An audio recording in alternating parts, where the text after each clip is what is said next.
দুর্নীতির অভিযোগ নিয়ে পদত্যাগকারী বাংলাদেশের সাবেক প্রধানমন্ত্রী শেখ হাসিনার বাগ্নী ও শেখ রেহানার কন্যা লেবার সরকারের সাবেক city minister tulip Rezwana Siddique MP বাংলাদেশের অন্তর্বর্তীকালীন সরকারের প্রধান উপদেষ্টা ডক্টর মোহাম্মদ ইউনূসের সাথে দেখা করতে চেয়েছেন।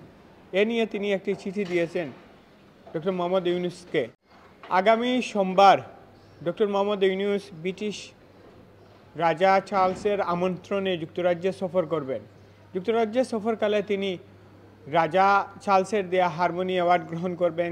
এছাড়া ব্রিটিশ প্রধানমন্ত্রী স্যার কিয়ার স্টারমার সহ একাধিক গুরুত্বপূর্ণ নেতার সাথে বৈঠকে মিলিত হবেন নোবেল বিজয়ী ডক্টর মোহাম্মদ ইউনূস। যুক্তরাজ্যের সফরের সময় টিউলিপ সিদ্দিকি ডক্টর মোহাম্মদ ইউনূসের সাথে দেখা করতে চেয়ে একটি চিঠি লিখেছেন। ব্রিটেনের স্বনামধন্য পত্রিকা দ্য গার্ডিয়ান নিউজ করেছে। চিঠিতে বলা হয়েছে, টিউলিপ সিদ্দিকের বিরুদ্ধে উঠা বাংলাদেশ দুর্নীতি দমন কমিশনের পক্ষ থেকে যে অভিযোগগুলো উঠেছে সেই অভিযোগ নিয়ে তিনি ডক্টর মোহাম্মদ ইউনূসের সাথে কথা বলতে চান। তিনি মনে করেন ডক্টর মোহাম্মদ ইউনূসের সাথে এই বিষয়গুলো নিয়ে কথা বললে যে ধূম্রজাল অথবা তার ব্যাখ্যা অনুযায়ী যে ভুল বুঝাবুঝি সৃষ্টি হয়েছে তা অবসান হবে।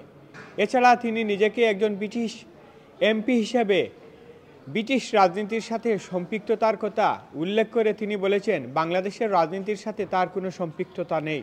তবে টিউলিপ সিদ্দিকির বিরুদ্ধে বাংলাদেশের রাজুকে অবৈধভাবে তার খালা প্রধানমন্ত্রী থাকা অবস্থায় প্লট গ্রহণ সহ একাধিক অভিযোগ রয়েছে। এছাড়া যুক্তরাজ্যে তাকে আওয়ামী লীগ এবং বাংলাদেশি কয়েকজন ব্যবসায়ীরা একাধিক ফ্ল্যাট উপহার দেওয়ার বিষয়টি মিডিয়ায় চলে আসলে তা নিয়ে আলোচনা সমালোচনা উঠে এবং কনজারভেটিভ পার্টির পক্ষ থেকে তার পদত্যাগ দাবি করা হয়। এরই জের ধরে তিনি তার মন্ত্রিত্ব অর্থাৎ যে সিটি মিনিস্টার হিসাবে যে দায়িত্ব পালন করছিলেন তা থেকে পদত্যাগ করেছিলেন। শুধু টিউলিপ সিদ্দিকি নয়, তার বোন রূপন্তীর বিরুদ্ধেও অভিযোগ রয়েছে একজন ব্যবসায়ীর কাছ থেকে ফ্ল্যাট নিয়ে অসাধু উপায়ে বসবাস করার। টিউলিপ সিদ্দিকি এবং তার বোন সহ তার ভাইয়ের বিরুদ্ধে একাধিক অভিযোগ রয়েছে, যেটি মিশ্র প্রতিক্রিয়া দেখা দিয়েছে বাংলাদেশি কমিউনিটিতে। তবে ইউনূস সোমবার আসার পর তাকে প্রতিহত করার ঘোষণা দিয়েছে যুক্তরাজ্য আওয়ামী লীগ। এ নিয়ে কমিউনিটির মধ্যে উদ্বেগ উৎকণ্ঠা সৃষ্টি হয়েছে। তবে ডক্টর মোহাম্মদ ইউনূসকে নিয়ে আনন্দ উদ্বেগ প্রকাশ করেছে বাংলাদেশ রিফর্ম নামে নতুন একটি সংগঠন। তারা আলতাফ আলী পার্কে ডক্টর ইউনূসের সমর্থনে সভা সমাবেশ করবে। Faisal Mahmud, FM news, London.